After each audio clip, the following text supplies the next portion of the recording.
Ethiopia's macroeconomic reform plans, aimed at restructuring the nation's economic framework for sustainable growth, continue to capture attention both domestically and internationally. This ongoing reform agenda is seen as vital for the country's future, particularly in addressing inflationary pressures, strengthening the private sector, and reducing dependence on external aid. In a recent statement, Prime Minister Abiy Ahmed emphasized that the government is committed to implementing policies that enhance economic resilience while promoting inclusivity.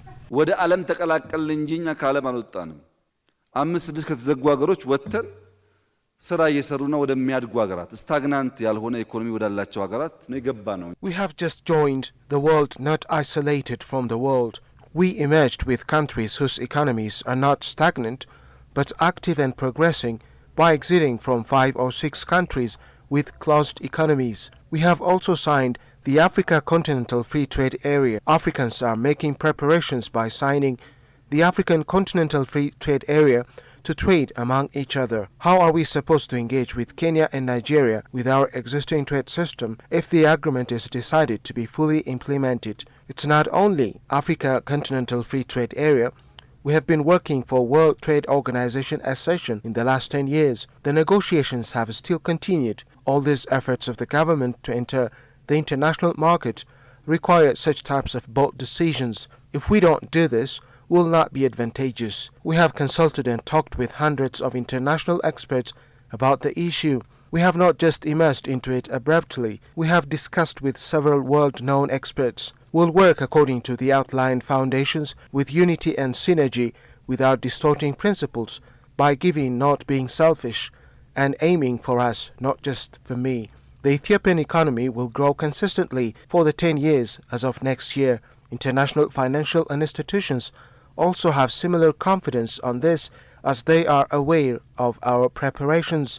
The Prime Minister also pointed out that the private sector will play a pivotal role in the economy's transformation and encouraged both local and foreign investors to seize opportunities arising from the reform process. His comments come as Ethiopia has seen some success in attracting foreign direct investment (FDI) in recent years, particularly in sectors like agriculture, manufacturing and infrastructure. On the other hand, Professor Konstantinos Berhe, renowned Ethiopian economist and senior policy advisor, offered a more analytical perspective on the reforms. Professor Konstantinos, who has long been a critical voice on the Ethiopia's economic trajectory, acknowledged the government's commitment to reform, but called for a more nuanced approach to ensure the reforms are implemented effectively. The government now has launched serious macroeconomic reforms. One is, of course, in almost half a century, we have now capital markets. The Ethiopian Stock Exchange has started trading. The National Bank of Ethiopia has come with a new monetary policy, specifically floating the birr on market rates and also floating interest rates on market rates. The government has also now created an act of parliament where foreign banks can come into the country. The Council of Ministers have come up with a legislation in which foreign companies can participate in trade and development work in Ethiopia. So all these are major changes. For me, these are revolutionary in a sense, because in the last 50 years, we never had capital markets. The monetary policy has been quite restricted. The financial sector has been restricted only to Ethiopians and Ethiopian nationals.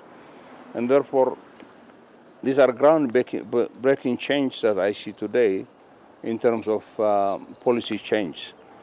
And I'm hoping that the new pillars of a market economy are being built on a firm stand now.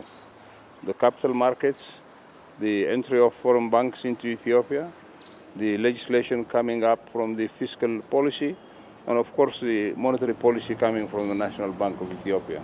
The ongoing macroeconomic reforms in Ethiopia come at a critical time as the country seeks to recover from internal challenges and stabilize the national economy. The results of these reforms will likely set the tone for Ethiopia's economic development for the coming decades. As Ethiopia continues on its path of reform, the collaboration between government leaders and stakeholders will play a crucial role in shaping a more prosperous future for the nation.